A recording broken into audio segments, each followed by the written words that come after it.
What is going on, everyone? Well, it's Friday night, which means you're here with us.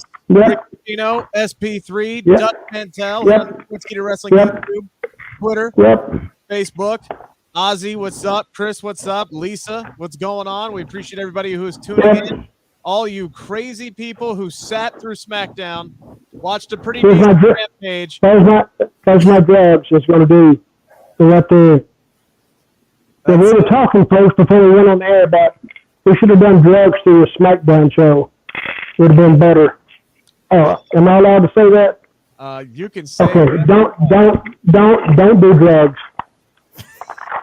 So, I bought these from Rick, and it turns out they're aspirin. So. Oh yeah. Well, that's what you get. Buyers beware. What's going on, Kamar and Andy and Steven and Safed? We appreciate all you guys tuning in tonight to talk about. Well, let's see. Brock broke a table and ate some grapes. You could have won a match. You could have turned it off then. We had Xavier Woods' return get spoiled, and then it lasted all of about 90 seconds. Yeah, that's a great pop. We had, honestly, Ronda's best promo since coming back, I thought. I actually enjoyed it tonight. But the conversation with Charlotte. Because she did it and left. That's why it was good. She was there, then she was gone. She was being more of herself, too, tonight. We'll get into that. But the conversation with Charlotte was basically meaningless. Let's see. Ricochet lost twice tonight. Austin Theory knocked off Pat McAfee's headset and ran like a 12-year-old. That was good. We had a really good fatal four-way, and then Brock killed some security guards again. Plus, we had some really interesting announcements. That's SmackDown. Everybody good with that recap? Sid, you get. How about we all start with, let's go in a circle and say something good about SmackDown tonight. Sid, you can start.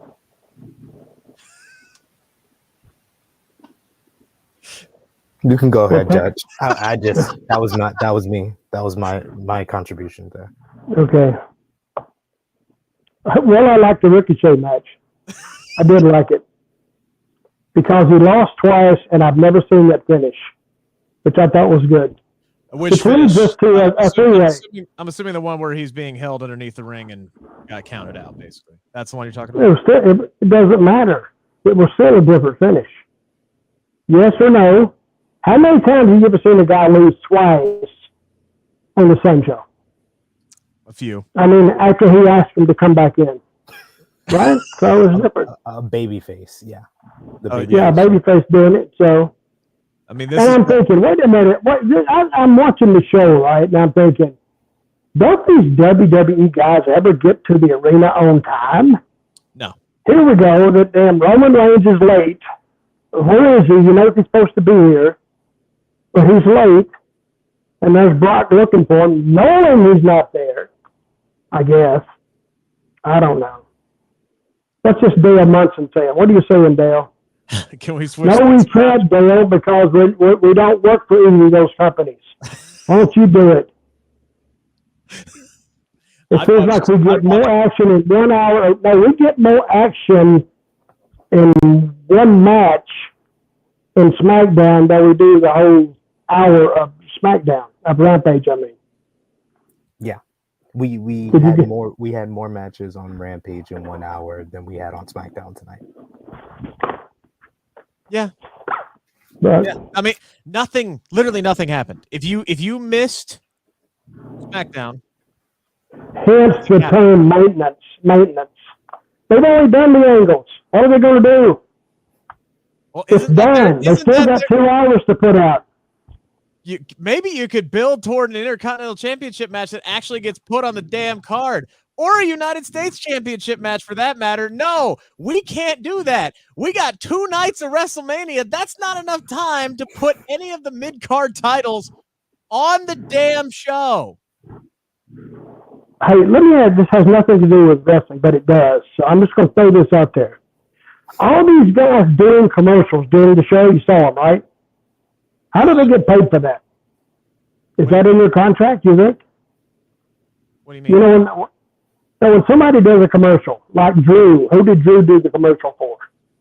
Oh, Cricket Wireless? He does it, I guess. Yeah. So how does he get? Is that in his contract, or is that a separate deal with the company? If it works like radio, the contract is signed with WWE, and then he gets a talent fee for doing that. And you know what he gets? No idea. Not much. No, really, he doesn't. It's like, say WWE, they have 2 days of autograph signings, say Saturday, Sunday, may have it Friday, I don't know. You know how many autographs and pictures they sign, photos? There's no telling how much. I mean, thousands. But yeah. More than maybe 100,000, maybe, I don't know. We've seen fast forward videos of John Cena doing autographs that lasted like 5 minutes long. Like seriously, just him doing. It was like 2 hours of him signing. See, that's why WWE, they own all that. So when if you went to a private signing and you signed a picture and an autograph for $25, you get most of that. The WWE, they get about 90% of it. So when they have WrestleMania, it's just not the pay-per-view or the concessions. They're getting it all. They're getting all that, most of it, and they just pay, I don't know, some kind of fee at the end, which is not very much. Somebody wrote a book. I'm trying to think who this is, and I forgot how many copies they sold, but they said they got about 3 to 4% of the gross. That's not too good. 3-4%. I mean, that depends on what the 100 is, I guess. Well, the WWE's getting that. Oh, I know. I mean, I'm not surprised. WWE, we know WWE. They're going to get their money. Well, I don't. Well, you can't blame them, but yet, I don't think the wrestlers have really popped. Or maybe they have. That's why they want a union. They haven't really popped to this, how much the WWE is really taking. You know how the territory used to pay off? Do any of you guys know this? How? Say a territory back in the days of 30 years ago. So you had a $10,000 house. This is how the split was supposed to be. 30% for expenses, which is the building and the setup, and 30% for the promotion, and 30% for the talent. So you think of that, and the talent looks out there one night, and 10,000 is just a magical number I pulled up, and you tell the promoter, wow, there's a lot more people here tonight. And they say, oh, no, we did a ticket giveaway. Really? You did? Oh, yeah. No, then you check, because they get first count. So whatever it is, I've known some promoters, I've never seen them do this, they'll walk in there and say it's 15,000, they just a handful of money and put it in their pocket and count the rest of them. So you don't know what they did, really. So you can't call them thieves because you really can't prove it. But then you'd be fired, well, according to who you are. But that's what they did. And that's why wrestlers do not trust promoters, and for a reason like that. I think that was literally a scene in the first Spider-Man movie. I'm pretty sure, if I remember correctly. Get your comments in. It was not. They stole it. Is that a scene, really? Yes. Is that a scene, or no? You just saying that? No, it really is. That's true. That's what it is. Yeah, and well, Macho Man Randy Savage was actually like part of that whole scene. Anywho, make sure to get Bonesaw is ready. Yeah. Make sure to get your comments and guys, get your questions in for Dutch. He knows about that because he was a promoter one time too, so he knows about it. All right, so we'll get to SmackDown. We'll get to Rampage, which was marketably better than SmackDown tonight. At least stuff of consequence actually happened. But the major news today, what a lot of people are talking about, is one Triple H, who went on Stephen A. Smith with ESPN today and detailed the very real, scary, near-death experience that he had when he had his heart failure last year. And he did confirm today that his in-ring career is over. He will not wrestle again, which means his last match ever will be against Randy Orton, which he didn't get to pick his final opponent, but that's last televised match. Last televised match, yes, is going to be against Randy Orton. So, I mean, what was the last, okay, so that was last televised match. What was the actual last match? The actual last match was Triple H and Shinsuke Nakamura versus Samoa Joe and Robert Roode. Oof.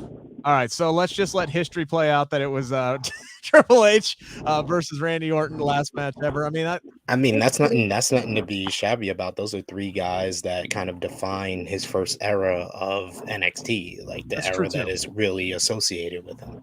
Yeah, that's true too. Dutch, when you heard the news today, what was your reaction to Triple H's wrestling career coming to an end? Well, I have to tell you, you're going to have to retire sometime. But in this case, after I listened to the Stephen A. Smith interview with him, hell, he was about dead. Yeah. By the time he got to the hospital and got to the surgery, I don't know exactly what he was talking about, fracture or something, blood fracture, or I don't understand that. But he went from 30 to 12 to 2, and he said he was at the 1 yard line. That's pretty close to be looking at that white light. You know what I mean? So I'm glad he got in there. I'm glad he's done, because what if they didn't find this? He would try to have another match and died in the ring. So I think he can declare himself lucky, and I'm glad now that he's on the mend and looking better and doing better, and I congratulate him on finding it before. I hate the way they found it, but I'm glad they found it, and it could have saved his life. Yeah. I mean, Sid, watching that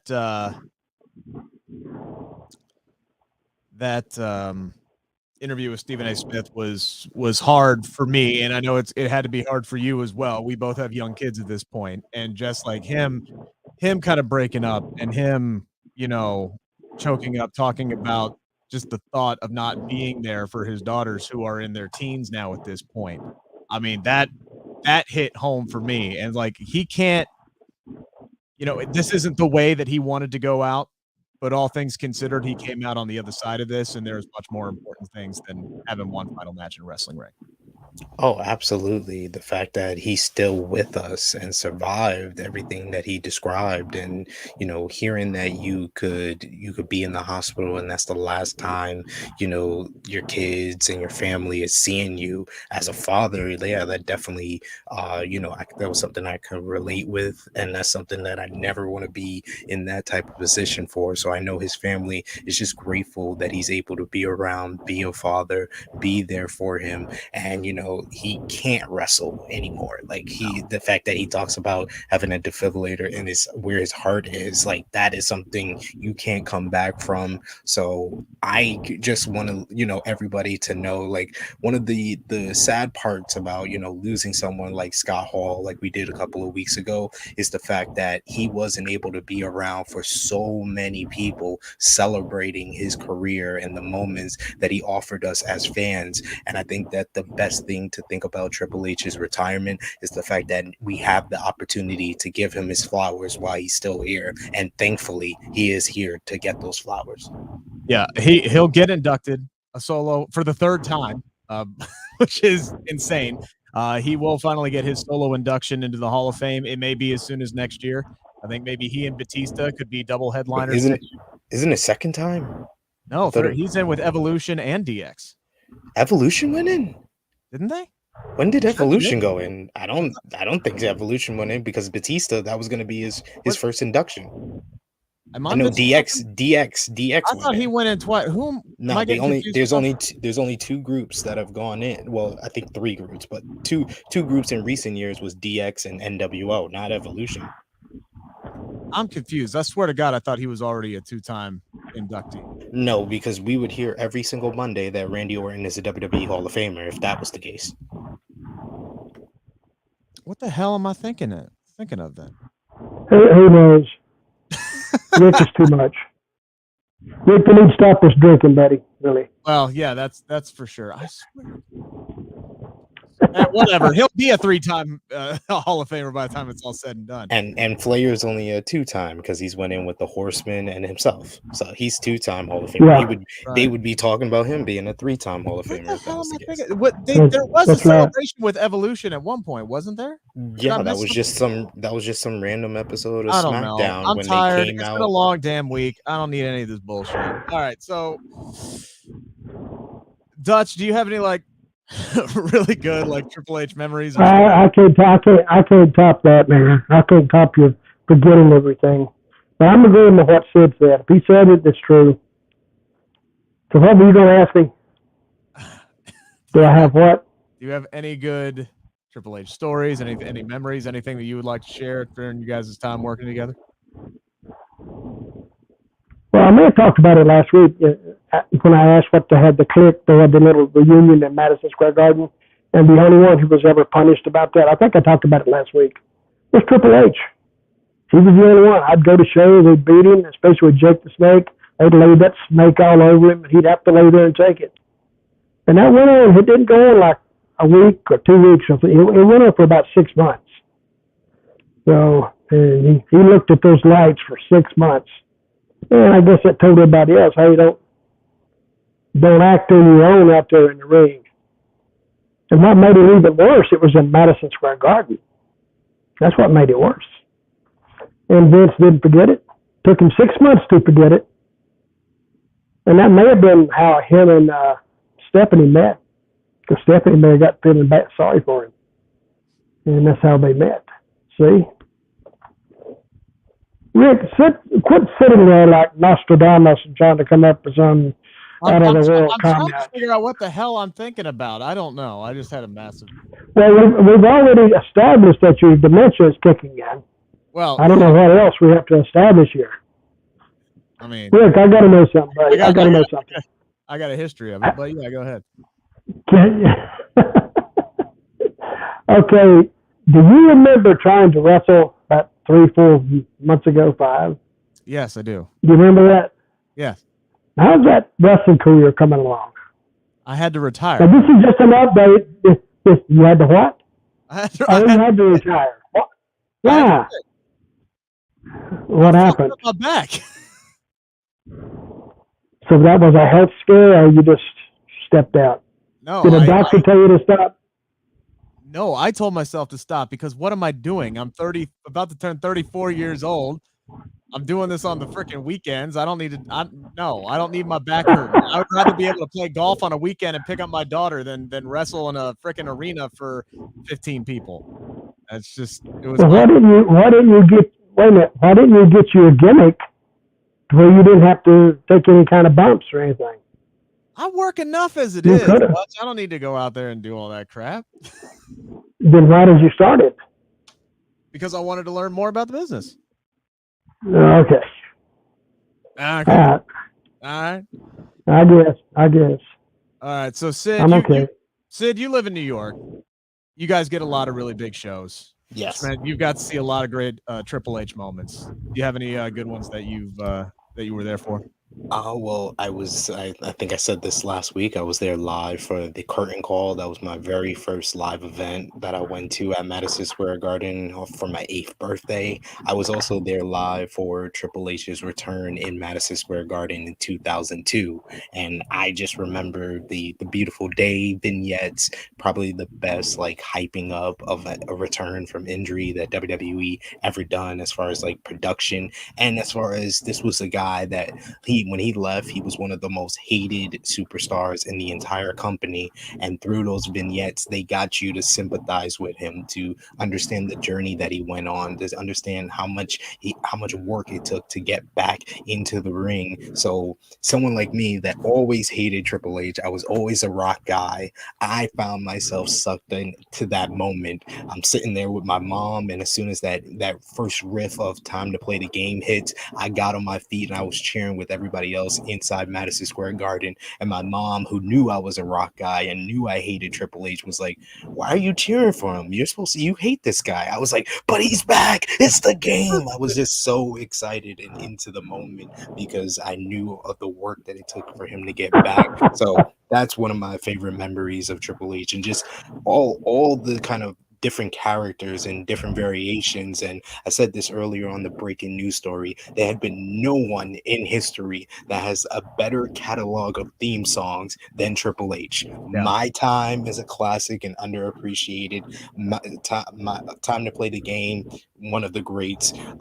King of Kings, the DX theme, the Evolution theme, the list goes on and on. No one has that type of catalog of theme songs like Triple H, and he's a part of some of the most important and influential groups in wrestling history, between backstage groups like the Clique, D-Generation X, probably the greatest and biggest faction in WWE history, the Evolution, which was great during the Ruthless Aggression era and helped out the careers of Randy Orton and Batista, helped extend the career of Ric Flair, the Authority. Although I didn't like a lot of the Authority, they were very important in the rise of Daniel Bryan in this company as well. So, and then his imprint on the rest of the roster. When you look up and down the roster right now, from Seth Rollins to Charlotte Flair to Becky Lynch, everybody has been influenced by Triple H.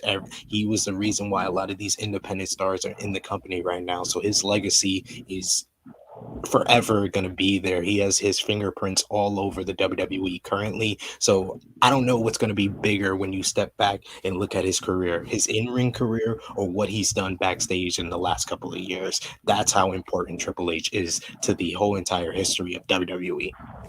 Yeah, there's that reputation out there, right? The man with the golden shovel and burying people, and he didn't get along with everybody, and this, that, and the other thing. I mean, since you said it, I just want to say again, I said this on Breaking News. I still will never forgive you, Triple H, for what you did to Booker T at WrestleMania 19. And yes, I am still Kanye West, and he is George W. Bush. Triple H don't like black people because he pedigreed Booker T, and it took him 23 seconds to pin him. But at the end of the day, I can't deny his legacy and how important he's been to the entire industry.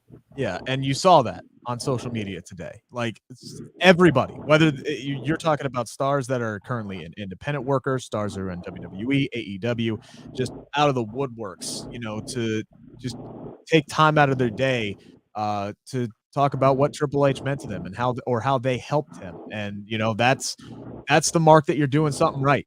All right. Okay, Ryback was like the only one who had like a negative comment today, and he's an idiot. So that it is what it is. Let's not even mention that man, please. let's not give him any attention, or Rick, you're gonna get blocked. Yeah. Oh, please wait, hold on. Does that mean I don't have to recap SmackDown? Because I could just say his name over and over again until you give me the ban hammer. I'll be completely honest with you. But no, I'm talking about him blocking you for saying something about him. Oh, like I give a shit. Anyway, please. I feel like I'm the only person he hasn't blocked at this point. I don't know how he has 1.4 million followers, to be completely honest with you. But for me, like, when we talked about Scott Hall, Scott Hall was like the definition of cool, right? For me, it was always Triple H, man. Like, he was so freaking cool, mostly because it came down to the music and the clothes and the attitude and D-Generation X. And he got all the cool shit in wrestling. Like, every great grand entrance in the history. If you the top 10 entrances in WrestleMania history, like 8 of them are Triple H's. Like, this guy was always cool to me, whether he was a good guy, whether he was a bad guy. And even when he shaved his head and put on the damn suit, I'm like, dude still pulls it off. He's just so damn, cool to me. And this was a guy, like, even anti-authority or the Authority, I was always a fan of Triple H's, even when everybody hated him. There was just something about him that I couldn't hate. I don't know what it was. Like, maybe that was I always felt like I was the guy who was like, I don't know, I kind of like Triple H, and everybody would like just give me crap about it. But yeah, no, it sucks that he's not going to get a chance to. Yes, and that's the other thing. You want to talk about toughness, Brenda? I mean, this guy tore a pec and finished a match. He tore his quad and finished a match. The guy is just a consummate professional in the ring, and it's honestly, it sucks that we're never going to see him again. But again, at the end of the day, the most important thing is that he's alive, he's well, and he's going to be there for his family for years to come at this point. And one day he'll be a 3-time inductee into the Hall of Fame. I don't know what the hell I was thinking. All right, we've stalled enough. Let's dive into SmackDown tonight. Good open to the show. With Brock. Yeah, better close. Brock better close though. Breaking into Roman's locker room, going, "Oh, this is nice. It's not what I get, but it's nice." And then he's eating grapes and basically saying F Roman's table as he puts his foot through it. And they set up this whole thing throughout the night. We get, Roman doing the whole, what is it? What do you call it? The video call-in conference thing. He's sitting there saying, "Hey, you better get the hell out of my locker room before I get there." And then Roman never even goes into the damn locker room. He goes straight out to the ring. He calls Brock out there. Brock comes out there. And what does he do? He beats the hell out of security guards like he always does. So I think that kind of sums up where SmackDown was tonight, Dutch. And when the best things were Brock eating security guard. He hit those little security guards with that chair. God, he beat the crap out of them. I didn't think some of them were going to get up, even though it was flat. It was in there. So I think if they brought me WWE, said, "Oh, we're going to have you be a security guard and try to pull Brock off somebody," I'd have to walk out. So hell no. He beat the crap out of me.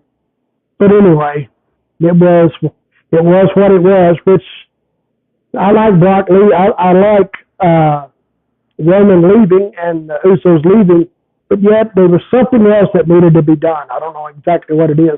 So that was flat when we finished. It was the lead up was good, I guess, because you was expecting something and you didn't get it. I mean, they built and you don't even know what you're expecting. Yeah, you don't even know what you're expecting, but it was more than just leaving. Yeah, they built the whole show around Brock ninja kicking some security guards and hitting them with a chair, which is something that we have seen ad nauseam. Seen before. Yeah, I mean, I don't get it. Sid, but it was a maintenance show. I don't know what else they could have done anyway. I mean, isn't that their job to come up with something? Well, it's supposed to be. I mean, that's what they hire him for.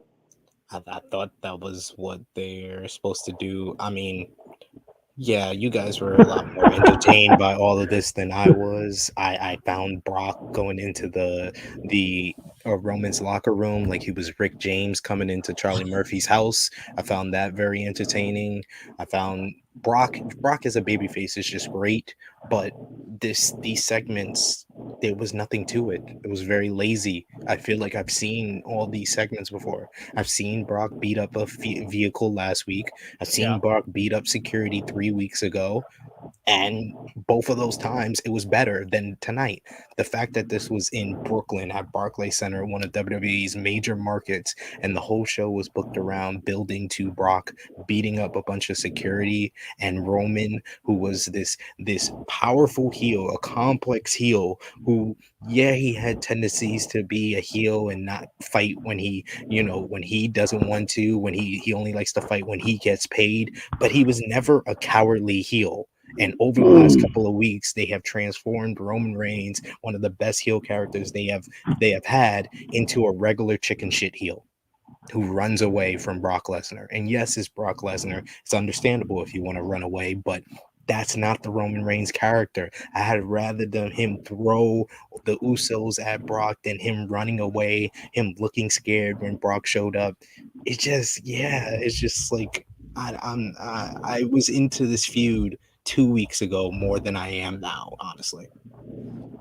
You know what the scary part about all this is there has actually been less time between this year's Royal Rumble and WrestleMania than what typically is. The Royal Rumble was later this year than when we normally get it. Could you imagine the build up to WrestleMania this year if we had like 3 or 4 more weeks of this? I mean, they're out of stuff to do now. Like, what are we going to... They're already basically giving us WrestleMania SmackDown again next week. because they don't have anything else to do. Like, this might have been like the last segment, honestly, that we see between Roman Reigns and Brock Lesnar. I would not be surprised if they're not on SmackDown next week and we just get a promo package leading up to WrestleMania weekend. Well, I think you're correct because they're going to be on Raw, and Raw was billed as their final time going face to face at WrestleMania. I forgot about that. There's nothing left to do. What can they do? Brock beats him up, okay, and if he beats Brock up, it's not going to change anything. I would have Lesnar get a hold of Heyman. I think that's the only thing that hasn't really happened that you can do.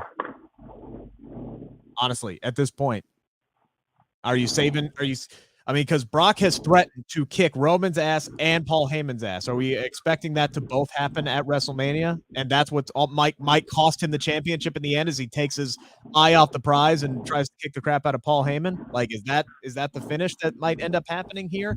But if that's the finish, okay, you save it. If not, I'm having him beat the crap out of giving Paul Heyman 5 on Monday. I think that's the finish. What's the finish in WrestleMania? The finish is the same finish to Brock Lesnar versus CM Punk at SummerSlam 2013 when Punk wanted to get revenge on Paul Heyman. He got distracted with Heyman, puts him in the Anaconda Vice, and then Brock comes from behind, hits him with a chair, gives him the F5. Except Brock is going to be CM Punk in this situation, and Roman's going to come from behind, probably hit him with a title belt or a chair. Then Superman punch, Superman punch, Superman punch, spear, spear, spear. 1, 2, 3. Roman Reigns walks out as the undisputed WWE Universal Champion. That's a mouthful. And when he lets go, that's when the crowd drops.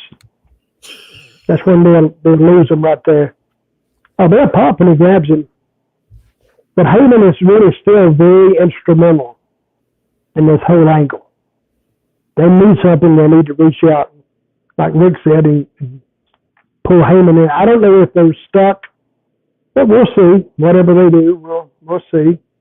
Because the fans are the judges anyway, and they'll determine whether it gets over or not. I know exactly what the finish is going to be. It's going to be whatever. No, you don't. Yes, I do. It's going to be whatever Roman Reigns says it's going to be on Monday. Whatever Roman Reigns says he is going to do Brock Lesnar on Monday is what is going to happen on Sunday, because they did this last year. They literally spoiled the main event of WrestleMania 37. Roman Reigns told you exactly what was going to happen, and that's what happened. They spoiled the Undertaker's streak being ended. Like, this is what Heyman guys do. They spoil the finishes to WrestleMania matches. So we shall see. Where does that come? Where does that come from? It's got to come from creative. Yes. I mean, basically, I guess it rewards the fans who are smart enough and pays attention, or maybe it doesn't, because if they already tell you what the hell is going to happen. All right. So the first match we saw tonight was Nakamura beating Jey Uso. Pretty solid opener. I mean, you got two talented guys here. Crowd was into it. That's the most important thing. Some shenanigans here, which was nothing more than we ain't paying Boogs and Jimmy to do nothing. Because, I mean, nothing really mattered. You didn't need that at all. But any comments, concerns on the first match of the night? All right, moving on. That would be, by the way, if you're counting the first champion who got pinned tonight. We get a Drew and Corbin promo, highlight packages, good stuff. You know, you guys got to reminisce about bum-ass Corbin, which you guys liked that I didn't really like. But it's much better than let me ask you this.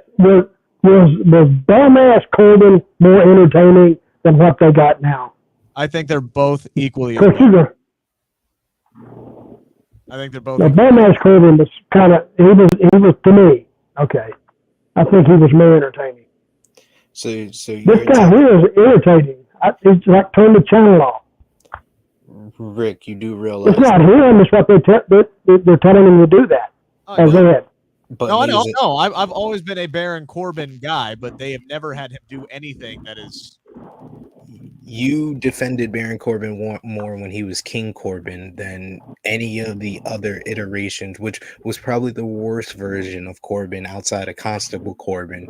But bum-ass Corbin, literally everyone except for you agrees that was the most entertaining that he was. Like, I saw at least like 10 or 11 tweets from people that were like, that bum-ass Corbin character was the best thing. Why did it not last longer? It only lasted about like a month and a half. I wish it lasted way longer. Felt like it lasted. And they had a lot more. They had a lot more room to move in that too. Where are they going to go with this jokester Corbin? I have no idea at this point. I would not be surprised if he ends up beating Drew McIntyre at WrestleMania in some way, shape, or form, because they keep building him as the undefeated Happy Corbin. I think they're setting him up for something, whether it's an Intercontinental title shot or whether they're going to have him go out. They're going to have him do something. That's right. But Roman he's staying undefeated. So thank you, Dutch. It's clear as day to me that they're just promoting him as undefeated, so Drew McIntyre actually beat somebody. Because Drew McIntyre is the same guy that beat Brock Lesnar in the main event of WrestleMania. He's the same guy that was in the WWE title match last year. 2 or 3 years ago, he was the same guy that was versing Roman Reigns, who just came off of leukemia. This is a step down in quality of opponents, ladies and gentlemen. So they need to make this mean something, so at least it means he beats the undefeated Happy Corbin. Yeah, but Happy Corbin. You know something we hadn't talked about? Is Cody going to be on this card? Is Cody Rhodes going to be on this card? I think he will, yes. You got a lot of attention for your comments on Cody last week, Dutch. Yeah. I think Cody will be. As it should be. Yeah, I think Cody Rhodes will be wrestling Seth Rollins at some point. I think they're going to add some matches to this card. There's got to be something in the works because there's only 11 matches that are booked right now, 11 matches in one segment. And the segment right now is the front runner, I guess, to headline night one of WrestleMania at this point. They're going to add more. Something has to be in the works because they felt the need tonight to go ahead and state that neither the United States Championship or the Intercontinental title is going to be defended at WrestleMania. They put Damian Priest and Finn Balor in the freaking Andre the Giant Memorial Battle Royal. Unless they use that match to set up a match between them, which is dumb. You could have just booked a damn match in the first place. But Ricochet with the IC title triple threat next week on WrestleMania SmackDown. Guys, there's only one. We're talking about 11 matches, probably adding 2 more because Omos and Lashley is rumored to be added to the card. So there's going to be 13 matches. Only one match involves a men's singles title at WrestleMania. Is that not insane to anybody else? Like, seriously. That is insane. Am I the only one that's like somewhat outraged by this? I feel like I am. I'm the only one who gives a shit. I mean, I'm not surprised. Like when I saw Finn Balor in that Andre the Giant Memorial Battle Royal, I was just like, why am I not surprised? Like, I literally wrote an article today for sportheated.com where I said one of the most confusing parts of this WrestleMania 38 buildup is the fact that Pat McAfee, Johnny Knoxville, and Logan Paul have matches, yet Seth Rollins, Ricochet, and Finn Balor don't. Like, it's very confusing, but it really tells you what they prioritize. They prioritize celebrities and outside stars that will get them fans that are not us, not the hardcore wrestling fans. They want the mainstream coverage for WrestleMania. And this is something that they've done since the very first WrestleMania that had Mr. T in the main event. It had Muhammad Ali as an outside referee, had Liberace being the timekeeper. This has been going on for 38 years, so it shouldn't be surprising to anyone that the U.S. champion and the Intercontinental champion are not on this card, yet the host of Jackass and a social media star are. And a commentator. As good as Pat McAfee is, he's got a spot. And but honestly, you have to say that Johnny Knoxville has a lot more people who know who he is than some of these guys. I get it. So we can understand. And I think that match is going to be good. I really do. That's they got a lot of stuff to draw on, and He's done all this crazy stuff. They're going to do some crazy stuff. And I think it'll be good. May not be a wrestling masterpiece, but it'll be good. I mean, I get it. And that's why it's going to be, no holds barred or no DQ or whatever, anything goes match, whatever the hell they're going to call it. They're all the same thing. And that's going to mask any deficiencies that Johnny Knoxville has in the ring. They're going to do some stupid shit. And it gives actually Johnny Knoxville a chance to win this match and not have it too terribly much. We don't call it stupid shit, Rick. We call it entertaining content. That's what we call it. Sports entertainment. No, it'll be good. It'll be good. Yeah. You know what I do hate? I hate that Andre the Giant Battle Royal. I think Battle Royals suck to begin with. I hate them. So they put it on Cesaro 1 year, and he did nothing. And that's the thing. That's the purpose of winning. That was meaningless. It is. That was legitimately the only time the Andre the Giant Memorial Battle Royal actually meant something. Was the first time Cesaro won it, and they literally ruined it the very next day by taking Dutch away from Cesaro and replacing him with Paul Heyman, who was going to be the most hated person in the company because he was kept reminding them about the Taker's ending the Taker streak. Yeah, that's what they told me. Oh, we want him to be hated. I said, well, I can't help that, but I think I had as much heat then as Heyman did, I thought. He was just more well-known. I don't know. I didn't argue with him because you can't win, so pick your battles. Kamar asking... but I told her, I said, pick the phone up and call Rick Ucchino. Well, he'll straighten your asses out real quick. And that's not even me, Rick. Kamar I was hoping you'd take my side. What's that say? Kamar asking when the last time they didn't have the U.S. or IC title at WrestleMania. I'm not sure. I do know that the Intercontinental title... I was a science Sid. When was that? Sid would know. Sid? You would know.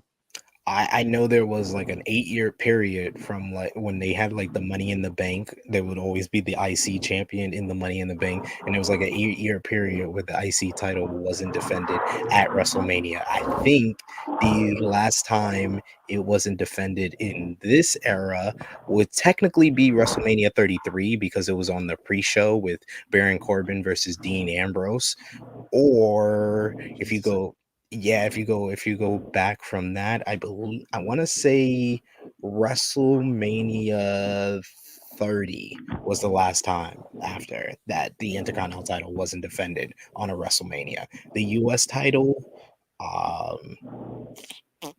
it's been a while. The US title is usually always defended at WrestleMania, it seems, over the Intercontinental title for a while. So yeah.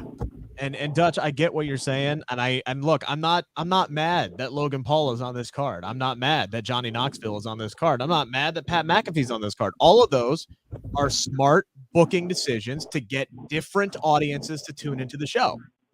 What I'm saying is, it's a 2-night event where you can have up to 16 or 20 matches if you really want to. There's no excuse if you want any of these on the card. Well, in that last statement, you're absolutely correct because they're not even tied to a time limit. They can start at 12 o'clock and end at 12 o'clock at night if they wanted to. I just remembered it was also WrestleMania 30 that the U.S. title wasn't defended because Dean Ambrose was the U.S. champion and he was in a 6-man tag. Man, did they? See, I told you he'd know. He's in AEW now. Jesus Rick, you're not really going in a trivia contest with Sid, are you? Did he do that? I am, actually. Did you stop him, Sid? We're gonna see. We're gonna see on Sunday. Watch us on Sunday, Dutch. I'll study. I will. I'll get my studying in. Don't worry. I'll make sure to put up a good showing. Hey, I'm undefeated. I'm just saying. I'm undefeated in singles competition. So is Corbin. So you lose it here at WrestleMania. Oh man, Sid is going to kill you. Sid is gonna kill. Thank you for the vote. Actually, Brock Jordan is actually right because it was supposed to be defended at WrestleMania 36, but I think it was COVID protocol. Andrade got pulled from the card, so he's actually right there. Oh. The U.S. title was supposed to be defended at WrestleMania 36, but it got pulled. I know when the last time it was defended on a pay-per-view, period, and that was the Nigerian drum fight last year. So it's going to go a full calendar year without being defended on a pay-per-view. And WWE is about to unify both of their men's world titles into one. So at some point, they got to start booking these titles like they freaking matter, because all they are telling the fans else don't matter. So why do you? I think they confuse themselves. They confuse themselves over these titles. I don't think if you ask creative who has the title and who the champions are, they might not even know. I wouldn't doubt it if they didn't. It's You evident by the way they're booked. You guys remember when everybody was excited that Ricochet won the IC championship and thought he was being groomed to be the number 2 babyface? Yeah, that was good times. Long time ago, like 3 weeks ago. That was a long time ago. Well, I was happy for him, but I didn't have any long-term thoughts on his success. Because they can screw up everything. It all comes down to the roster. And so this is something that we talked about. Okay, you put the IC title on Ricochet. Well, now he needs an opponent. You look up and down the roster. It's so thin. Everybody's booked except for Los Lotharios. Well, except for the guys who are involved with the New Day and you know, Sheamus's crew. Like, you could put them in a match, I guess, but it looks like they're going to do a tag match. So I don't freaking know what the hell's going on there. That's not even been booked yet. We may not even have New Day or Butch or anybody on this damn card. Well, I expect a big push for Butch. That's what I expect. Don't you, Sid? I think he could be a main eventer right off the bat. Yep. I see them really caring about Butch. Come on, Sid, react one way or the other. No, I said I really see Rick is sitting there saying, yeah. Rick is sitting there saying, is he serious? What the hell is he coming up with now? Okay. I can tell. If you hadn't quit your career too early, you could be in here. I could tell they have big plans for Butch because they've literally had him do nothing for 3 weeks since coming up. He just stands there. Tonight, by the way, that entire segment lasted all of what, 2 minutes? And the ring announcer botched King Wood's return. It's a simple mistake. It happens. Shit happens. I'm not blaming her. Like, I'm not saying she needs to be fired or anything. It's a mistake. It happens. What did she do? She said making his way to the ring, accompanied by King Woods, Kofi Kingston, and King Woods wasn't out there. And then Kofi was like, "Hey, you ain't wrestling me. You're wrestling this guy. I'm gonna keep my lines because it's supposed to be a surprise." And then King Woods. So the ring announcer botches his return, and then WWE botches his return because his big match against Ridge Holland lasted all of about what, 47 seconds. He beat him with the inside cradle, which I did pop when Xavier Woods said that it was his best move. It's unbeatable. No one ever kicks out of that. But this was, I mean, Xavier Woods' return deserved a lot more than this. This was nothing. It's absolutely nothing. Like, people were genuinely excited to see the guy, and then he was gone before you know it. I looked down and I didn't see the whole match. I missed the whole match. I looked down for a second to tweet. I did too. I said, it's got to go at least 5. I was right. And do some rep till it gets over. I was literally writing the note. Well, my light's too bright. I was writing the note that said ring announcer botches Woods' return, and then the bell rang. And I'm like, what the hell? There are probably people in this chat right now who went to the damn bathroom and missed the entire freaking segment. I'm assuming this is going to set something up. Maybe not for WrestleMania, but I guess WrestleMania SmackDown, maybe. I don't know.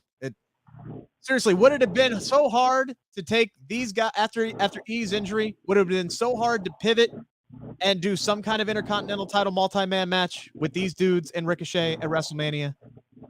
Like, would it have been so hard to just do that? But I guess you got to actually, like, give a shit. about that. Well, I'm thinking they're trying to extend the match, not condense it, putting the 6-man tag in there. You'll be taking at least 2 matches out. That's what I think they're doing. But they don't have it, like you said, Rick. They don't have any need to do that. Not tied by a time limit or number of matches either. So unless they're going to add them all this week, and they could. They could. I would not be surprised if there's a few last-minute matches, and because I really don't think they're going to do 6 or 7 matches a night max. I think they could get to 8 if they wanted to, but last year they had 8, and every match was like 9 minutes or less. So maybe they're trying to extend some of the matches because they're going to fill it with a bunch of bullshit. I literally got into this debate with you on social media. It wasn't a debate. If you get, because you told me that they are not gonna do a 15-minute Hall of Fame ceremony. I am sorry, I've never seen the Undertaker make it to the ring in less than 10 minutes. Like do his old entrance. Dutch. Do you think that Vince McMahon is gonna miss out on the opportunity to have the Undertaker do one final entrance in front of the live fans in Dallas, his home state of Texas, at WrestleMania? And that's a long walkway too, buddy. Exactly. That's a long walk. This is going to be the longest Hall of Fame ceremony that they've ever done at a WrestleMania, because you'll have Sharmell do her wave. You'll have, someone representing Vader do their wave. You'll have someone representing Chad, JTG, and his wife doing the wave for the Warrior Award. And then the lights will go out, and Undertaker's going to do a full entrance because it's going to be one final time he walks down the aisle at WrestleMania, and that's at least 10-15 minutes, ladies and gentlemen. It's going to be a long Hall of Fame ceremony. I frankly can't wait. And I'm fine with that. I'm fine with it too. I honestly can't wait for that, because that'll be the perfect time for me to run and get a cup of coffee or something while I'm in the press box down there at Dallas. Can't wait for that. I will tell everybody I was at WrestleMania 34 when John Cena and Undertaker had their match, and because I was at WrestleMania 33 and I got to see the Undertaker retire properly, leave his hat and his coat in the ring and go out, and everybody was so emotional then. The fact when that bell tolled and I knew Undertaker was coming out to verse John Cena, I sprinted to the concession stand because I didn't want to watch it. I don't want to watch. I understand there's a lot of people that just want to see one Undertaker entrance. That's like they go to WrestleMania to just see the Undertaker entrance. I was over it after WrestleMania 33 because he ended his career perfectly and then came back. And everybody told me, "Oh no, he's just coming back to make good on it." I was like, "No, he's gonna keep coming back." And what happened? Yeah, but wrestlers don't ever quit when they're supposed to quit. They keep coming back. They work that retirement over and over and over again. They're worse than rock bands. Rock bands retired, Kiss retired. They had like 400 reunion concerts. Oh, we're back for one more tour. Shit, man, the Rolling Stones are still playing, for crying out loud. Yeah, that's it. Did they ever retire? I think the only Taker entrance I've actually ever been live for was when he was the American Badass and he drove in on a motorcycle. Can we get that entrance at WrestleMania? That'll cut some time down. But when they did that, when I saw that, I said, that sucks. To go from the Undertaker gimmick to that biker gimmick, because he loves bikes anyway. He's got tattoos. He loves that crap. But I don't think the fans liked it. He never got over it. How long did he keep that biker gimmick? A few years. Less than a year, right? No, he went. He kept it that long? He went 4 years. He went 4 years with it? He came back. Yeah, but nobody... tell me a match you remember during the biker years. The Jeff Hardy ladder match. The Jeff Hardy ladder match in 2002. Well, you would. You're a historian. Thank you. What do you remember, Rick? That's the one I would have said too, because that's one of my favorite matches of all time, and I will die on this hill. It's JR's greatest call of all time. That's just me personally, my opinion on that. All right, so we had Ronda Rousey come down, and Sid, I've been critical of her mic work, but even when she flubbed tonight, There you have. I did not mind it. I liked this promo from Ronda Rousey tonight. Even when she flubbed, we got to see a little bit of her. We got to see a little bit of her personality. I thought she handled that flub well. I thought her delivery was so much better. It was a little bit more genuine. They just kind of let her be a little bit more of that badass. Yeah, she came down there smiling and waving like, you know, Miss America, like she always does. Michael Cole says Ronda Rousey's on a rampage. Smiling ear to ear as she's waving down the ring, but the actual promo tonight was really good. She and Charlotte didn't say anything. Nothing advanced. It was pure time filler. But I thought Ronda was much better tonight. I enjoyed her segment tonight. I would have loved for Charlotte to just say her little line and then just go off the screen. I didn't need them to go back and forth because I think that's when this segment kind of lost everybody. I don't like that they over rely on the piped in noise when Ronda got cheered when she came out. What's the reason to do the piped in noise if she's getting cheered when you hit our music and she comes down to the ring? Even in Brooklyn, they cheered her when that music hit. Why are you relying on piped in noise? But I do agree with you. Ronda on her own with that promo, I like the little flub because she basically corrected herself. She had one line to say and she was like, no, you know what? It's the SmackDown Championship because it makes no sense to call it the Women's Championship because there is no SmackDown Men's Champion. There's the Universal Champion. There's the WWE Champion. So yes, Ronda Rousey is going to be the new SmackDown Champion at WrestleMania. Are you digging this build between Charlotte and Ronda, Dutch? There's a lot of fans out there just seem like they can't get into it. No, it's like anything else. It's set. What else can they say? That's why we get maintenance shows now. They have nothing else to advance it. All they can do is hurt it.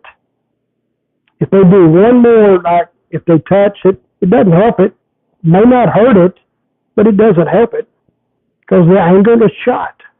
So let's go and do it. I mean, hell, last week felt like the what should have been the go home of the dang show, which was Charlotte, you know, bending Ronda backwards on the hood of the car. I mean, it's like, all right, now Ronda should just want to beat the ever. That was 2 weeks ago. Last week was the power bomb through the table. Oh, right, yeah, you're right. Should have done it in reverse. Anyway. I think the only thing that was missing is the whole segment last week was they talked about the segment that Charlotte Flair has a challenge for Ronda Rousey. This whole rivalry has been about either one of them being tapped out. Literally, when they showed the graphic for their match at WrestleMania, it was like one of these girls are going to tap out. Make it a damn submission match. Yeah. Why not? This is the whole story that you're going with. Just make it a submission match. And I think that it just would make sense. So I said, if it makes sense, they probably won't do it. And they haven't done it. Either that or they're just waiting until the last minute. Like, that's the whole big, like, advancement next week is we're going to make this a submission match when you should have made it a submission match 3 weeks ago. So they're probably just waiting. You know, once all the media is done and everything like that, you know, where they could have given, you know, media folks a talking point or something like that. You know, once all that's out of the way, then they'll change the match and get a few cards around. But again, just not a whole lot of meat on this. And then comes down to the controversial part of the night. Remember when I said that we had one champion beat already? They decided to take their brand new shiny Intercontinental Champion and Ricochet, beat him not once, beat him twice. Granted, there was outside interference both times, so they protected him a little bit. The first match was short and seemed kind of pointless. The second one was good. They actually let Ricochet and Humberto go at one another. And yes, Dutch, I know you're a fan of the finish. I've seen it before. I don't. You have not.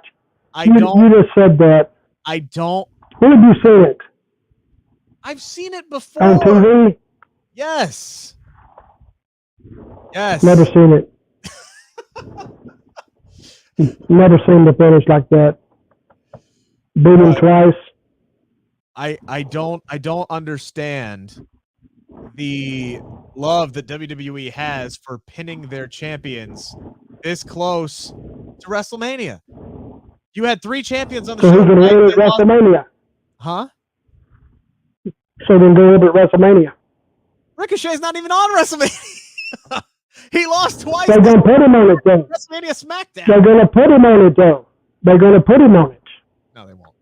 Didn't you say the matches are not booked yet? I would say the United States title has a better chance. I think Ricochet being booked on Friday means he's not going to get booked on Saturday or Sunday.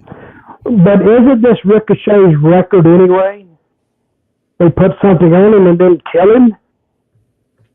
That is what That's they his do. MO, right? That is what they did when they put the U.S. title on him. That seems to be the MO of anybody who holds the Intercontinental Championship, to be completely honest with you, as of late.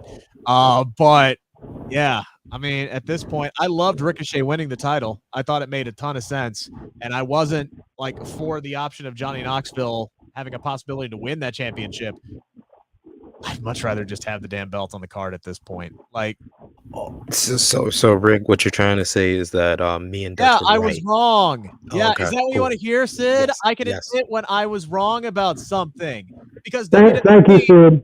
because WWE can't follow through and actually book something that makes sense for Ricochet. So WWE made me wrong. So thank you for that. Okay. Let's explain how it makes sense to me to have 3 champions on the show tonight lose 4 matches. How does that? They got to show it. They got to show every week. If they mess it up this week, hopefully they'll try to correct it next week. Yeah, they don't make all the right calls at all, but they can correct it. And to me, they're usually like a trimmed down roster with no need to have that. They got the same guys on the show week after week after week after week. Watching this show, you think you're watching Georgia Championship Wrestling back from 1978 because you only got 16 guys. You're going to see them every week on TV. But then the TV was better because it was only an hour. So, I don't know. It's like they got 500 wrestlers sitting back, and they got to use the same ones every week. Seems like to me. Am I wrong? Is Mansoor like injured or something? No, he's at the Battle Royal next week. Okay, so why couldn't we do Mansoor and Ricochet versus Los Lotharios and have at least Ricochet lose a tag match instead of 2 singles matches? With Mansoor taking the pin. No. You had to have Ricochet lose this match, I guess, in their mind. He had to lose this match, but I'd much rather have him lose 1 tag match than 2 singles matches. I would rather have. I would like to have. I'd like to have you two in front of Vince McMahon right now, and he was saying, "God damn it, shut that fuck up! God, you're driving me." I don't think any of us would last long with WWE Creative because you guys trying to make sense. They're creating content, not sense. Because you're in a different business. I like the idea of Mansoor losing that match, which gives Ricochet an L, which then they could do the WWE thing of, oh, Ricochet lost, and now he's got to defend the title against Yaya Shibata, blah, blah, and kind of set something up with Ricochet and Mansoor moving forward after that. That's not how WWE works. Dude, you don't like that? No, because that's not how WWE works. You don't like that, works. I don't like it either. Dutch, you know how I'm agreeing with Sid. You know how I work. I like to work in the parameters of what WWE tells us how they work. How they work is to set up a title match. The champion has to lose. Yes. So the best option for him to lose is him to get pinned in a tag match than in 2 singles matches. And of course, and you can have it where both Los Lotharios pin him in the tag match, and that's how both of them get the shot next week.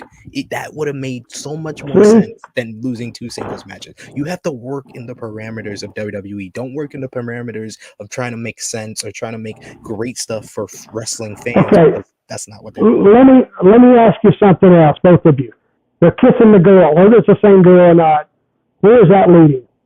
Nowhere. No, I actually know the girl's name. That was Layla Gray because she's been on AEW Dark on a few weeks out. That was Layla Gray. She's different from the girl that they previously used. And Rick told me that. But they look up to me as that little, they weren't on screen long. Looked like the same girl to me. So I made a common mistake, I guess. But that gimmick could go somewhere. Last week was Caitlin Alexis, by the way, and the week before that it was Kayla Sparks. It doesn't matter. It's a girl. It's a girl. So let's get one of them in there. It would help them, I think. I have no idea where it's going. So there's a lot of potential to those Lotharios. There's a lot of potential to those guys. Sure there is. A lot. They're both really, really talented. Yes. I don't think either one of them's winning the Intercontinental title next week, but I wouldn't be surprised if they did at this point, for crying out loud, because nothing matters with the Intercontinental Championship. Let me ask you a question, because I did enjoy the Fatal 4-Way tonight. But Sid, why did Zelina have to take this L? You had Shayna Baszler right there, whose credibility is basically shot at this point, who has taken loss after loss over the last year and a half. Was Zelina the one who had to lose this match to just complete the trifecta of having all the champions who competed on the show lose tonight? To be fair, Shayna Baszler has only lost singles matches that set up her when she was the WWE Women's Tag Team Champion to set up, tag team matches. Because, like I said, that's how WWE works. She hasn't really lost singles matches when she's not been a champion. So I don't want her to lose here. I totally understood that. Rhea Ripley shouldn't be losing here either. Yes, it was Zelina. Zelina was its object of elimination because, one, she's the champion, and that's what they do here is the champion has to lose to build up to the matchup at the pay-per-view. And two, Zelina Vega is from New York City and the show was in Brooklyn, so she has to lose there too. So, well, at least she got to compete tonight, so I guess that's better. But the last time that Zelina actually won a damn match was January 3rd. That's when they beat Nikki and Rhea to retain the tag team championships. That's the last win that Queen Zelina has heading into WrestleMania. And Carmella, by the way, her last win, oh yeah, it was the exact same day. Neither one of them have won a match heading into WrestleMania since before the Royal Rumble. Just a great way to book the women's tag team championships. They'll probably win next weekend, to be completely honest with you. That might be how they set that up. But honestly, I did think this was a fun match. I thought Sasha crushed it. She was hitting all the double moves tonight, and I'm freaking here for it. Double backstabbers, double bank statements. I had a lot of fun watching this match, even if I could nitpick the ending just a little bit.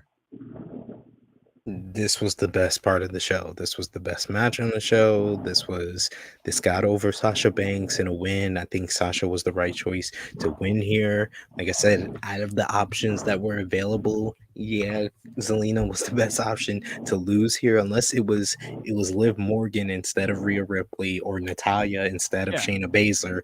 Then the options that way. No, they didn't book it that way. So out of the options that were available, to me, Zelina was the right choice. To me, it looked like they had a bunch of girls. I said, well, put them all in there together. Put them all in there. And that's what they did. There's a lot of planning going into that. Let's put them on the show. And that's what they did. Yeah. Actually, the match was much better than what I thought it would be.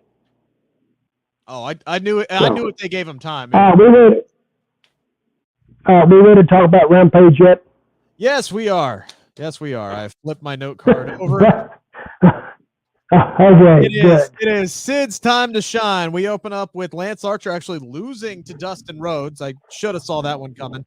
Lance Archer hits his head on the exposed turnbuckle, which, of course, he set up. So that's never do that, Lance Archer. But he ends up destroying everybody afterwards. Dustin Rhodes gets bloodied open. Dutch, I know you had it, at least in the comments section of our pre-show chat, you took issue with that. A little too much blood tonight. No, I didn't take issue with it. I'm saying you're not going to see that on SmackDown. Oh, hell no. Oh, hell to the no. Not unless it's an accident. That's what I was saying. And somebody asked me, said, do you approve of it or not? I said, well, yeah, if it's not used too much, it's fine. But you won't see that on SmackDown because they just don't do that. What did you think of the opener there, Sid? You had to have Rhodes bleeding on the show because it's been too long since we had one of the Rhodes family Either the bleed. roads or some highways, highways and roads. Yeah, okay. There you go. There you go. I like Dustin using the crossroads as a tribute to his brother as well. Lance Archer, you should know the biggest lesson in professional wrestling. Don't take out the thumbtacks bag because you're probably going to go into the thumbtacks. Don't set up the table because you'll probably go through the table. And don't expose the turnbuckle, or don't have anybody you're associated with expose the turnbuckle because you're probably going to eat that turnbuckle. So he learned a lesson here. I like Dustin getting the win to give him some bit of credibility, but even better was Lance Archer immediately getting his heat back and destroying the entire Rhodes family dojo students and then putting Dustin through the table. I thought this was effective in making Lance Archer look like a monster that he is, that really didn't care about losing and doesn't care about that. He just cares about destroying everybody.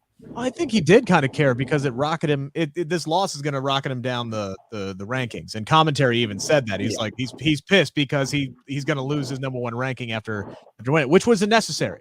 So having Dustin, which you protected Lance Archer in this case, but I mean Lance loses a ton of matches anyway. He's basically AEW's version of Kane at this point.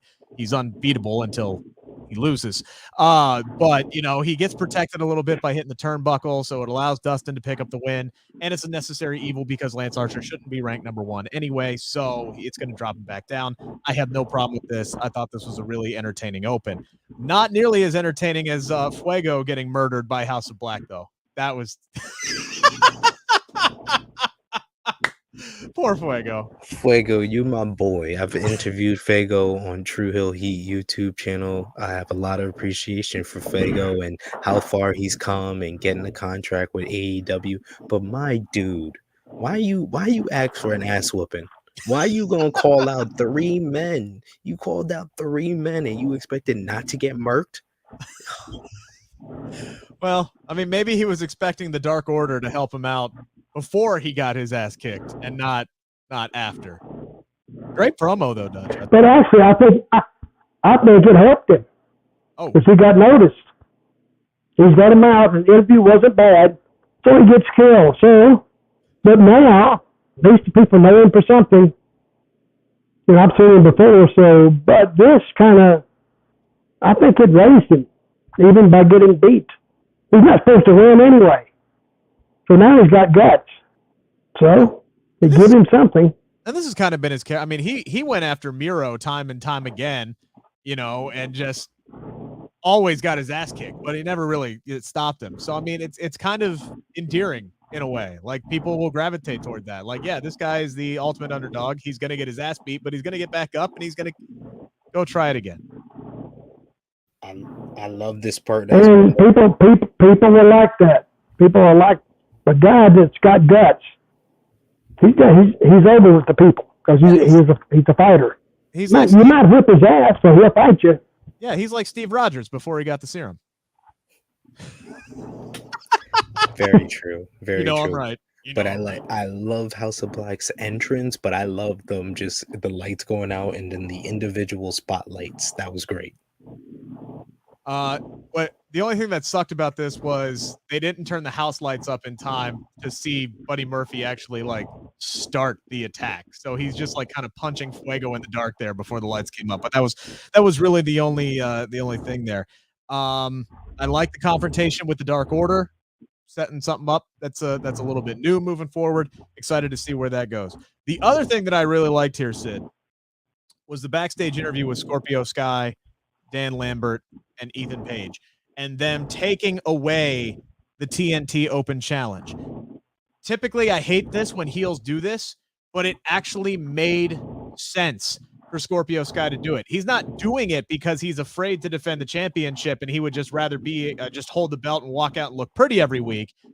He's pissed off that it took a year for him to earn this championship opportunity, while other people who were not as worthy as him in his eyes stepped in front of him time and time and time and time again. So he's saying, look, you want to challenge me? Okay, cool. You go out there and earn it first. I think this makes a ton of sense, and I love it from a storyline standpoint. This is another group that I don't feel needs a manager. I think Dan Lambert's stick works for him, and it should work for somebody that needs a talker.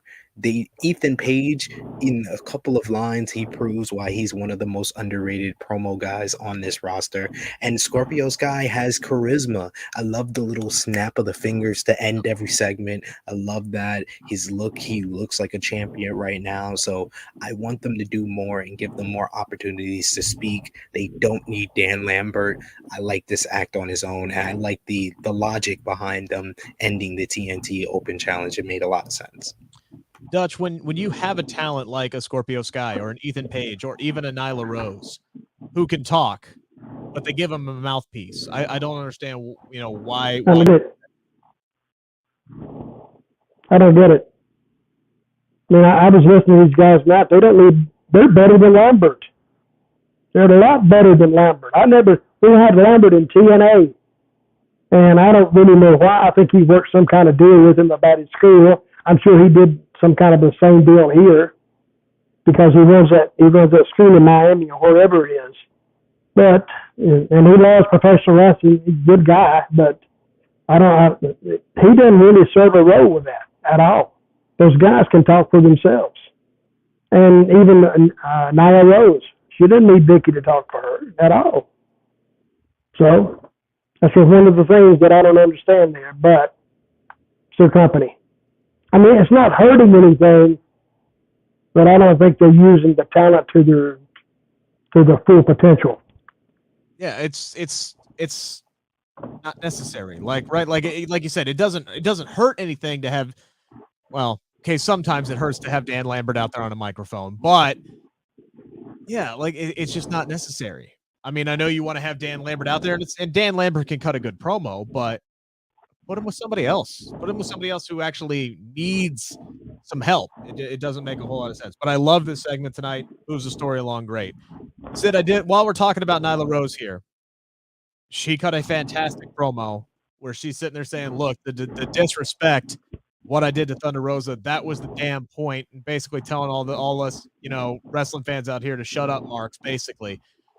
Do you feel any differently about what they did to Thunder Rosa on Wednesday after hearing Nyla tonight? No, this reaffirmed what I thought on Wednesday, that Nyla doesn't need Vicky. I don't need Vicky, telling Thunder Rosa she's a fake Texan and needs a green card, because I think she actually believes that. So I don't need her saying her real views on camera. I need more of Nyla Rose, who's naturally charismatic, who's a good talker, and proved it in this short little vignette. And I think Dutch has said this before. Thunder Rosa speaking Spanglish is the best thing ever. Awesome. Let her talk. She doesn't need more than 30 seconds to get across her point. She comes off fiery. She comes off like a badass baby face every time she cuts one of these promos. You should have just let her do that on Wednesday. I think it would have been better. I love her promos. You give her 2 minutes. Just give her something. They didn't give her any time. Again, like we talked about, it felt very, very rushed this past week. Like they were short on time, and they just said, all right, just go out there and attack her. Just give her 2 minutes. Let her get the "you deserve it" chant, and then have Nyla Rose come out there. You didn't need Vicky Guerrero coming out there immediately doing her "excuse me," which is classic, but it's too much of a classic. I'm over it. I really don't need to hear it ever again, but it is what it is. We had a really good tag team match tonight. Red Dragon defeated. Real quick. Yeah. I think that the problem with these two things with the managers, with Dan Lambert and Vicky Guerrero, they are forgetting the things that got them over. The Dan Lambert first segment that he had on AEW, it worked because his whole character was Jim Cornette in AEW. He was the anti-AEW guy cutting those promos. They've gone away from that, and he's now this attitude era version of Jim Cornette, calling women, talking down to women, calling them whores and stuff like that. That's disgusting. I don't need any of that in my wrestling. I'm sorry. And then Vicky Guerrero, they forgot that Vicky Guerrero got over because she's not very good. She's not. The whole thing was that it was kind of, it felt like nepotism. It felt like because she had the Guerrero name, she got a job, and that's how she got over as a heel. Yes, it was annoying. Yes, she's not, doesn't have a voice that really works to be a manager. It's very annoying and grating. It gets kind of go away heat, but because she was with like Edge and Dolph Ziggler, it just worked at the time. But that was 15 years ago, AEW. Stop giving me the stuff from 15 years ago. This is supposed to be the new, fresh product. Don't give me stuff that has been played out for years. Had a really good tag match tonight. Red Dragon defeating the Dark Order. And then the beatdown after the match ensues. Jurassic Express comes out. Red Dragon runs away. And then Adam Cole comes down and steals the tag team belts. And now he's just, I'm guessing they're just going to take the belts and start wearing them around like they're theirs because they think they own them already. And that's what Adam Cole said in his tweet tonight. Is like, look, it ain't stealing when you already own them. I mean, it's a little bit of a wrinkle here, but I mean, I don't know. Them stealing the titles doesn't really do a whole lot for me personally. I don't know. I don't really have a whole lot to say about this. Doesn't allow like thieving or thievery? Does it exist in wrestling, or can you just steal the stuff? Oh, it'd be good if they come back and had them arrested for stealing it. Dutch, watch NXT. That'd be good. Watch NXT. NXT is basically martial law.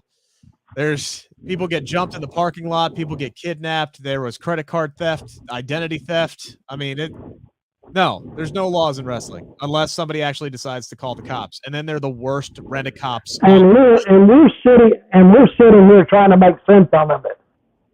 Yeah. So they break every kind of law known to man, except murder.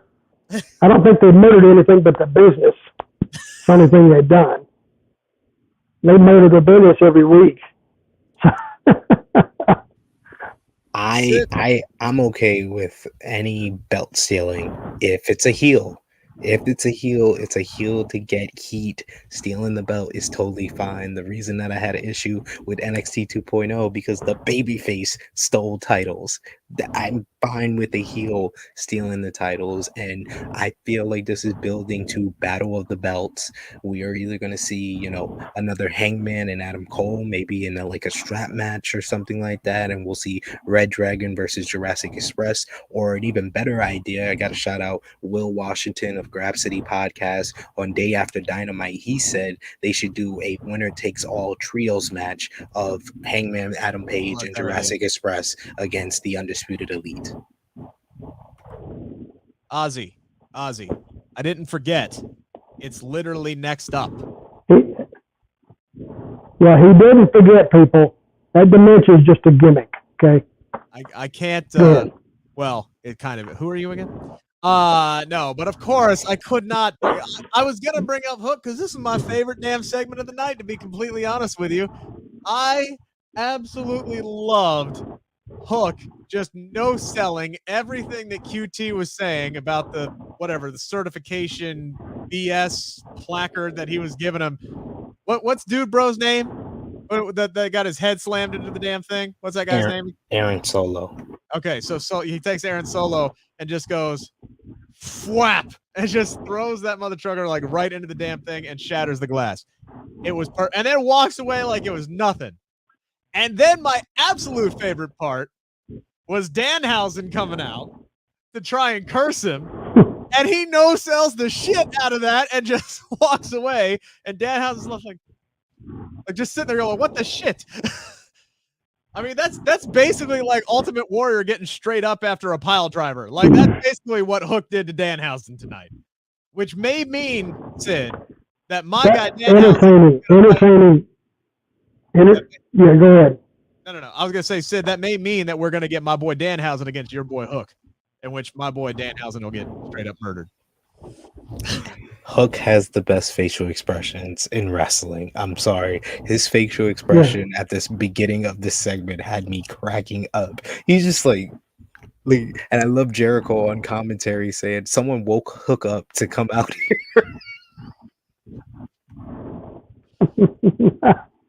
Good segment. See, that hook is a canvas that they haven't painted on. And so they don't, and I'm enjoying their taking their time introducing him, because now the fans are thinking for themselves, and if they put him in some kind of crazy angle right off the bat, I think it might hurt him at this point. So let him grow organically, and then when you have a heel beat the crap out of him, which is going to happen, you know, the heel may have some heat because the people care about Hook. Yep, that'll definitely help get somebody. Well, maybe not over in a sense, but yeah, that will definitely get some heat for sure. Another interesting announcement. Gotta love announcements about announcements. Tony Khan goes on Busted Open today and says, "Hey, look, we're gonna be bringing in a new addition to the women's division. You want to know when and where? Tune in to Rampage tonight." And I'm like, "Oh, cool. We're gonna find out who it is tonight." And no, we didn't find out who it is tonight. We find out that the Owen Hart women's qualifier on Dynamite next Wednesday is going to be the Bunny versus this new signee. And now, in true AEW fashion, we get to debate and speculate and wait and wonder to see who it is. A lot of options out there on the open market. Sid, we kind of talked about this on our podcast, on the Believe in Pro Wrestling podcast, but we were talking about Jade Cargill's next opponent. And we're sitting here saying, well, would they really bring somebody in of like one of these high caliber free agents to just lose to Jade Cargill? This is a qualifying match against the Bunny. Whoever they're bringing in is winning on Wednesday. That opens up to everybody on the free agent market, in my opinion. Yeah, and I would say that this is probably the most star-studded female free agency crop that AEW has to choose from. You got Athena, aka Ember Moon, who is someone that I've suggested for them to bring in, especially with her work with Thunder Rosa in Warrior Wrestling. That's been tremendous. Toni Storm just did open up a OnlyFans, and in 1 hour had $10,000. So you know she's a draw. You can bring her in to AEW. You don't need to work though. If she's making $10,000 an hour, she don't need to work though. She's a goat. That is also true. You got Taya Valkyrie, you got Mia Yim, who has that connection with Keith Lee. You also got Trisha Dora. There's dozens of women on the independent scene as well that could come in here. So there is so many great options for AEW to choose from right now. And I'm gonna go with Athena because I feel like she's the one that is like can't miss, and you can immediately have her like feud with somebody like Serena Deeb or Jade Cargill or even Thunder Rosa. So I'm going to go with Athena. Where is Athena from? She's Ember Moon from WWE. You remember Ember Moon? She was I got it. She was the tag team partner with Shotzi in NXT. But I think another option might be Tegan Knox. I think Tegan is somebody who's out there that could be a definite possibility for sure. Yeah, that's true. She's a good one. I'm going to guess Taya Valkyrie, though. I don't know why. I'm just going to guess that they're going to bring in Taya Valkyrie. But go ahead, Dutch. Well, if the girls are that hot, why doesn't Tony do an all-girl show? Yeah, I think you could if you brought that in. There's a market for it. And he didn't. I don't think he could tune them every week, but he could tune every couple of months, and he would help the girls on their independent stuff. Sid, you would belief. You would know this better than I would. Mickie James isn't solely signed to anywhere right now, right? So I know she's got some stuff going on in Impact storyline wise, but could she theoretically also show up in AEW as well? She's an option as well, but I think she is kind of tied up with what she's doing in Impact as well as the NWA. So I wouldn't say she's like the top candidate. She's in there though, for sure. Yeah. Okay. So again, just to I don't think Impact. I don't think Impact would like the idea of her going to AEW since that door was just open with WWE. That's true too. So they may have some thoughts about that on their own. All right, real quick here, Sid, because we're already approaching 90 minutes. This was a main event that you and I were both looking forward to. Ricky Stark defending. You didn't like it, Dutch? You did not. Did you really fall asleep? That's right. Ricky Starks and Swerve. Yeah, I did. I was right here. Oh, go ahead. Ricky Starks is a good talker. Yes, he is. Very good talker.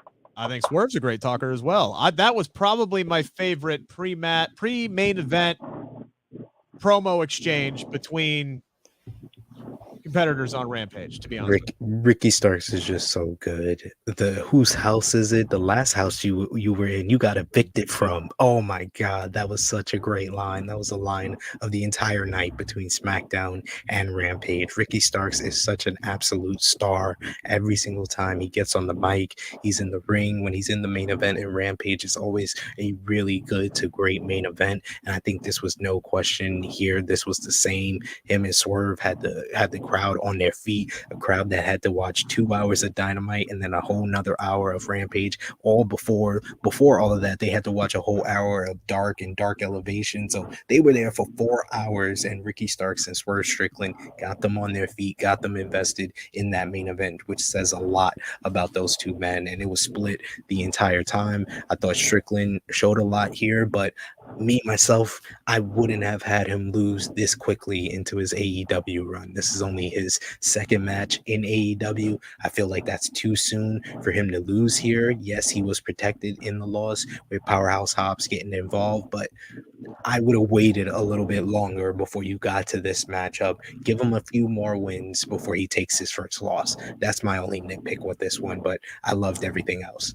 I mean, would it have been just that bad of a finish to just have Powerhouse Hobbs cause the disqualification?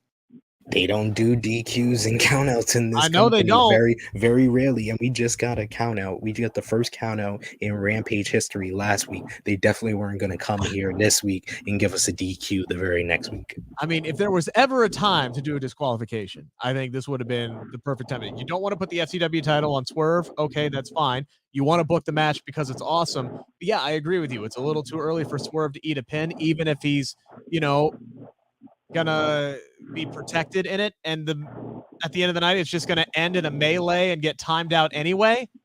Let's call for the disqualification, then have the double team beat down, and then have Keith Lee come down and destroy people. And my God, Powerhouse Hobbs is a huge man, and he looked like a dwarf baby standing next to Keith Lee. It's ridiculous. One day those two are gonna have an old-fashioned hoss fight, and I can't freaking wait to watch it. Dutch, your thoughts, comments, concerns? Well, Rick, as painful as it is to agree with you, I got to kind of agree with you on this last one. And the fact that AEW doesn't have DQs might have made it the perfect opportunity to have the DQ on this one. Because they were going to have Hobbs come in, everything ends up in a happy mood anyway. But I do think it's too early in his run. What's his name? Strickland? Is that his name? Swerve. I think it was too early in his tenure to have him, as Rick said, eat the pin. So I think a DQ would have been a better finish for this. But I don't know if it hurts him that much. We'll have to wait and see. But I think the guy's going to get over anyway. Because he's too good. Yeah. I think he's already over. The crowd loves him. Everything's great there. So we'll see. And look, and I know there are people who are going to be watching this and going, but you guys criticize every time WWE does a DQ or get, this, that, and the other things. No. But hey, we can do what we want to do. It's our show. But that's the thing. We can disagree with everything. Yeah. Okay. WWE lives in it. They are the anti-AEW. AEW never does them. WWE does them far too often. And so even when WWE does a disqualification or a count out and it makes sense, it leaves a bad taste in your mouth because they do it all the damn time. I think tonight would have been a good time for AEW to go ahead and do a disqualification. Rick, why don't you just admit you hate WWE? I don't. Just come out and say it. I don't. They give me awesome interviews like the one I did with Montez Ford for the Believe in Pro Wrestling podcast, which will drop today at 3 p.m., baby. Make sure to subscribe. That is BLEAV in Pro Wrestling YouTube channel. You keep doing this knocking WWE, and your interview channel may be shut down. Oh, we can't give you anything. You blast us every week. They don't care. said far worse than me that get interviews. So trust me, I think my standing is perfectly fine. I'm actually rather mild when it comes to my open criticism, at least on social media anyway. Sid, you got a big, huge show coming up this weekend on the True Heel Heat YouTube channel. Tell the folks about it. Yes, 11:05 a.m. Eastern Time tomorrow. True Hill Heat 168. Myself, Miss Chrissy Love. We're going to be talking about Triple H's retirement in depth. We'll give our Mount Rushmore of Triple H rivals. We'll be going through all the wrestling news from AEW, Impact Wrestling, New Japan Cup. We'll give our predictions for the finals of the New Japan Cup for New Japan Pro Wrestling. So a lot of great content coming up from the True Hill Heat YouTube channel for WrestleMania week. So we're going to give you the full lineup and all the guests that are going to be a part of our WrestleMania week tomorrow. True Hill Heat 168. Check it out. And I'm gonna watch it. To answer Steven's question, when is the WrestleMania prediction show? That's going to be Wednesday, 11 a.m. Eastern Time, right here on Sportskeeda Wrestling YouTube channel as well. And you said what day is that? Oh, yeah, we're going to do a prediction show here. I'm sorry, go ahead. They're going to do a prediction show for Sportskeeda Wrestling on Wednesday. Okay. So watch that. Make sure to watch that. And then Friday, available starting at 7 a.m., but available all day leading up to WrestleMania Night 1, myself and Sid will be doing a WrestleMania prediction show on the Believe in Pro Wrestling Podcast YouTube channel with our very special guest, our special guest picker, Renee Paquette. She will be joining us, the GOAT host of all time. She is going to be joining us. What does she know? In Pro Wrestling Podcast. Who she beat? She should have beat the Miz's ass. Anyway, and a few others. Anywho, but she's going to be joining us. We're going to break down the entire card, have a really good time. It's going to be awkward hosting a show with a host who is way better than you are, but I'm going to do my damn best. It's going to be a good time. Renee's a lot of fun, and we're going to enjoy that. So again, make sure to subscribe to the Believe in Pro Wrestling Podcast YouTube channel. Montez Ford, Renee Paquette next week, and that is just the start of what we got going on for you guys. Again, that is BLEAV. Real quick before we wrap up, we have a super chat here. Sorry, SP3, we'll get back to you. Roland Curtis saying, I think these women's tag team situations are good for Naomi, Shayna, Carmella, Zelina, Liv, and Natty, but it's a step back for Sasha and Rhea. And frankly, Roland, there's a lot of people who agree with you on that. Many people thought when Rhea Ripley split from Nikki ASH, she should have gone on and done a really good singles run, maybe have been set up as a potential opponent for Bianca afterwards, after WrestleMania, which I still think might be the case. I don't think Liv and Rhea are winning at WrestleMania, and I don't think a lot of these tag teams are going to still be together after Mania. But yeah, let's make no mistake about it. This is about getting them on the card. We weren't going to get more than 2 women's singles matches this year. It sucks. We should have, but this is basically filler for the women's battle royal, which there's not enough talent to do a women's battle royal. So that's why we're getting 8 women in a tag team match. But there's a lot of people that agree with your sentiment that this is a step back for both Sasha and Rhea. And yeah, it might be, but at least it gets them on the show. I thought they just had a women's battle royal not too long ago. They did. Didn't they? They did. What I'm saying is they didn't have enough women for it? No, what I'm saying is there's not enough women on the roster currently to do a battle royal that is like honestly worth it unless you throw like a bunch of NXT talent into it, because you have 12 women on your roster that are already booked on WrestleMania at this point. Yeah. Okay. You only have a women's roster that's like 27 deep on the main roster. So you'd be doing like, I guess like a 15. I don't know. It just seems. I don't know. You know. That's what you got going on. I don't guess you know, Sid. I am going to be attending a Bruiser Brody memorial show in St. Louis during the month of May. I don't have the exact date on it, but I will be there. And Bruiser's wife, she will be there, and I hope to see everybody there. And if you want to talk to me, Dirty Dutch Mantell at gmail.com, or follow me on Facebook, just Dutch Mantell, and on Twitter, Dirty D Mantell on Twitter. And I haven't been going on there too much because I think I'm I think I'm going nuts trying to watch this Twitter and all these people trying to. I mean, it drives me nuts trying to read that thing. But I do read it. So, but if you want me, get a hold of me there, and please stop with all the "I hate Rick" stuff. Yeah, let's Those people have covered me up with "I hate Rick Ucchino." I don't know what it is. So Fat saying Don't say that. Okay. Don't say that Rhea and Liv not winning the title. Look, I would not have them as my favorite right now. He just said it. They're a contender. Yeah. But I don't think I think they want to get Rhea out on her own after WrestleMania. But I have been wrong before. Hell, I was wrong several times on this show tonight. But hey, I'm agreeing with you again. I think that girl needs to be a single. Hey, has she worked? How long has she been around, Ripley? In 2 years. 3 years or so, I think, in WWE between NXT UK and then moving into NXT. And how many times has she worked with Charlotte Flair? 2. At least 2. Right? Rhea Ripley. What? Rhea Ripley and Charlotte Flair have at least they versed at WrestleMania 36, Money in the Bank, a Hell in a Cell. Okay. They were in a triple How was threat that? at WrestleMania Backlash. Like they've versed a few times already. No. Yeah. I was thinking like I missed all that. I was thinking like that was my I gave you 4 pay-per-views. Those are major matches. Those are 4 pay-per-views. Was the title on the line each time of those? Yes.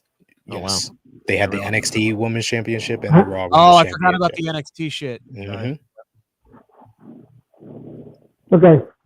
All right. But they could be totally made for each other. Yep. Well. Please wrap up, Rick. God. All right. I'm ready to eat breakfast.